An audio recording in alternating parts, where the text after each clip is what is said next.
Make sure to finish the main story campaign alongside any side missions or extra missions that you might have that you still haven't completed, because those are going to be unlocking a bunch of functionality in the game that you're going to want to have ahead of the expansion release. I know that starting a video off like this might have thrown some of you guys off, but that is what YouTube tells me to do. They're like, you got 3 seconds to hook people in, so I got to make sure to let you guys know. Hit the like button, subscribe, bell notification icon, all of that jazz. Do all of the things within the first couple of seconds of the video, otherwise the attention span is gone. It's absolutely ridiculous. But anyways, getting back on topic here, today we're going to be talking about some of the stuff that you might want to consider working on if you're excited for the upcoming expansion for Monster Hunter Wilds. So, one of the first things, like I said, you want to make sure that you complete all of your missions. Now, if you go to the menus and you go over here to missions and quests, you'll notice you have something that says mission info, and in here it will show you all of the things that you still haven't completed. Now, obviously I completed everything, but you can also sort those out by main missions, extra missions, side missions. Extra missions are the ones where I think you get stuff like Yakras and Seregios and all of that stuff. That's kind of like how you unlock some of those new monsters. So definitely want to be doing those, but naturally you want to be doing the main missions first because you'll be expected to have finished most of the story. I think at least up until when you defeat probably until you defeat Gormagala, I would imagine. You'll have to get all of that stuff done ahead of the expansion. So make sure that you get all of this stuff done, because that's going to be needed to get done before you actually start on any expansion content. So that's probably going to be tip number 1. Now, number 2, I would recommend that you go ahead and for all of the weapons that you are interested in or that you think you're going to want to be playing on the expansion, you want to make sure and craft a bunch of those. And I would actually recommend crafting all of them, because what's going to happen is when you get started with the expansion, you know, the tree, at least traditionally in most Monster Hunter games, the tree moves forward. So if you don't have the base weapons to be able to move your trees forward, there's going to be a couple of things that are going to be outside of your range, and then you're going to have to come back to either low rank or high rank to grind those materials in order to then eventually craft that stuff in master rank. So I would recommend, I really want to be playing Charge Blade next expansion. Well, go to the thing and start working your way through all of the Charge Blades, craft all those suckers. That's something that I've been doing. Actually, as you guys can see, I have a bunch of stuff here in the wish list, which, by the way, that's going to be another one of the tips. You'll want to make use of the wish list. And if you wish list the last version of a weapon, it automatically adds everything else in that tree to your wish list. So you get all the materials and all of that good stuff added to your wish list, and then you can go through the different quest lines and figure out which quests you got to do to get the materials that you need.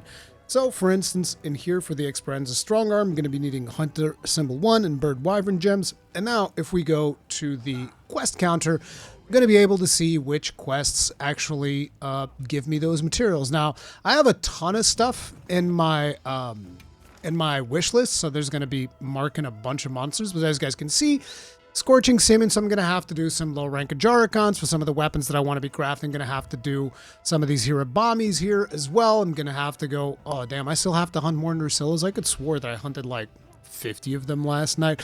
I guess Nursilla is used on a lot of the weapons that I want to craft, but, basically you add that stuff onto your wish list. Make sure that you craft weapons of the weapons that you plan on using during the expansion. Some of you guys are like, I'm just going to be using Ardian. We don't know what the Ardian situation is going to be like. We don't even know if Ardian is going to be, something that's going to be endgame viable by the time you reach the endgame of the expansion. So I would recommend, at least for the smooth progression and just for the fun of it, being able to use different weapons and whatnot, get some of your weapons crafted. Now, beyond the weapons, another thing that you might want to get working on is going to be craft some talismans, because even though right now we have, RNG charms, that doesn't mean that is going to be the case in the beginning of the expansion. Maybe we'll get those at the end of the expansion. Maybe we won't get them at all because we don't know what the endgame systems are going to be like. So if there are charms that you're interested in upgrading once you get to master rank, like maybe don't craft everything. I'm going to craft everything because I'm kind of like a completionist. But like, let's say you want to get weakness exploit, craft yourself the weakness exploit charm, then go ahead and upgrade it once again. Use the wish list system because it'll tell you the materials that you need and all that good stuff. But yeah, craft weapons, craft charms. That's going to be something that you'll want to be doing ahead of an expansion hitting you, because then when the expansion launches, you can just chill and grind for the new materials rather than like, oh, I have to go back and do high rank missions now. I have to go back and hunt high rank monsters and low rank monsters and all of this stuff because I didn't really put in the work. Another thing, at this point in time, this is actually one of the best times for you to try out a new weapon, especially because you can just craft them easily. I'm assuming a lot of you guys have been doing Ardian grinds, so you can just, you know, either do an Ardian weapon or just craft the weapon that you feel like using. Try it out. Try out the moveset, see how you like it, see if it's maybe a weapon that you want to use come the expansion. Like, I've actually been playing quite a bit of hammer. I think I might want to make that my fourth weapon, might be replacing the lance. Not 100% sure, but I want to like see if I can stick to 4 weapons. So obviously it's going to be the gun, lance, and the sword and shield. Those are all my 2 big ones. Probably the other one's going to be charge blade. Then the other one I'm thinking might be hammer instead of the lance, because even though I like lance a lot, I kind of want to have a weapon that does not have a shield, because people constantly tell me, you only play shield weapons, Rook, and I'm like, okay, I'm going to play the hammer now, see how you like it. But yeah, try another weapon is something that I would highly recommend. Maybe you'll find something that you enjoy more than what you're using right now, and maybe it'll be something that you'll want to bring to the expansion with you, and you know, you can go ahead and craft that in the blacksmith, craft a bunch of those so that you're ready when the expansion comes. Now, there's also an opportunity to go ahead and do a whole lot of fashion at this point. As you guys can see, we currently have the Festival of Accord Spring, whatever the spring name of the festival is, but yeah, we have the spring festival going on right now. It's going to be going on until at some point in June, I believe, which means that shortly after that, I would expect one of the other festivals to go live, most likely Flame Fet Festival, so on and so forth, but those are probably going to be on a rotation now that the content for Monster Hunter Wilds is complete, which means that you can easily grind any of the fashion that you might have missed along the way. Also, for those of you that aren't aware, it seems that Capcom is going to be bringing back some of the challenge quests. At least they're bringing one of them back, and luckily enough, it was the one that I was missing. Like, if you guys weren't aware right now, if you go to challenge quests, you have Doshiguma of the Hollow. This is one of those that you want to get an A rank in. I did it with Lance, but there's a couple of other weapons you can do it with, but if you get the A rank in this quest, you're going to get like a special pendant that you can only get for doing this quest. So I'm assuming if they're bringing back Doshiguma of the Hollow, most likely they're going to be bringing back the Arch-Tempered Raydal free challenge quest and all of the other ones that we had along the way. So I'd recommend, you know, paying attention. I'll try to warn you guys here in the channel when those go live as well, so that you can complete any of the things that you missed out. Because I remember a lot of people saying like, oh, I missed out on the Arch-Tempered Raydal free challenge quest, or I missed out on this other thing. Looks like some of those are going to be coming back, so make sure to craft any fashion accessories that you missed out on from previous festivals, and do the free challenge quest if that is something that you are interested in. Another thing that I would recommend ahead of the expansion is go ahead and complete your optional quests. I myself haven't completed all of them. There's a bunch of optional quests that I haven't completed. As you guys can see here, the Urabami quest, for instance, I haven't done. Looks like I haven't done the optional for New Udra. Also haven't done the optional for Ebony Odogodon. But the reasoning for completing the optional quest is because I suspect that with the introduction of Master Rank, we might get some special rewards for completing all of the optionals, and these should be super easy to do once you get the end game. Like, this will take you maybe like less than a couple of hours, if that, probably a couple of minutes.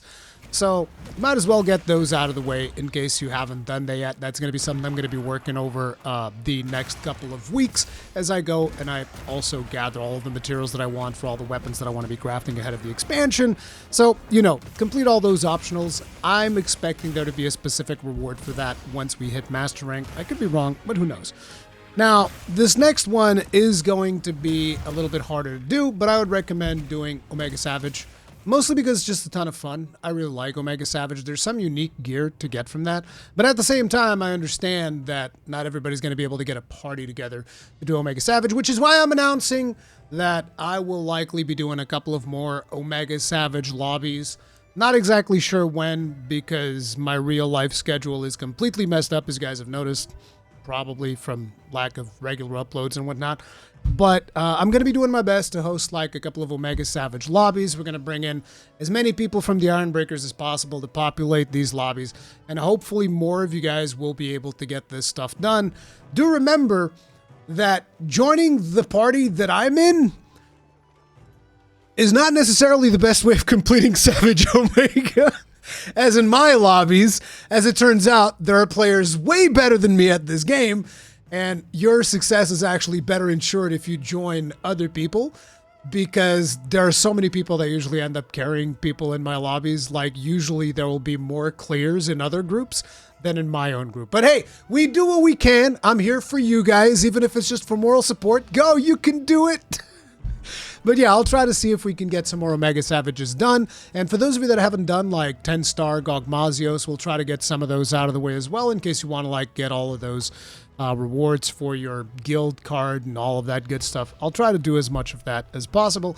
And actually for the last one, and I say this one last because probably a lot of you guys are already doing this, upgrade one set. Like, now that we have all of the armors, make sure that you figure out which set you want to take into the expansion. And just upgrade all the way, transcend it, do all of the shenanigans. Throughout doing some of this other stuff that I've advised you along the way, you're likely going to come into a lot of extra materials that you can kind of like transform into gemstones using the stuff over at the fireplace. I forget what the name is. You guys know what I'm talking about. You guys can transform that into armor stones and all of that, which will allow you to also fully upgrade like an armor set or something like that. And I would advise you to have at least one set up so that when you go into the expansion, you have something that you can kind of like get a head start on. And then when the expansion launches, you'll probably want to replace that with Master Rank gear as fast as possible. But yeah, these are just some of the tips that I wanted to leave you guys with as you guys are preparing for the expansion. I have a lot more Monster Hunter Wilds content coming ahead of the expansion, because as you guys know, I've been doing like these polls and stuff, and I want to like do a couple more, aggregate some community opinions, stuff like that, to put together a comprehensive video on how we're feeling in regards to the expansion for Monster Hunter Wilds. But for now, that is going to be it. I just like to remind you guys, I am having some personal struggles. That's why the upload schedule has been a little bit all over the place. My apologies for that. I'll try to improve on that as I can. But yeah, stuff's been real rough. But thank you all very much for sticking out and hanging out. And I'll see you guys in the next one. Stay strong. Stay safe. Peace out.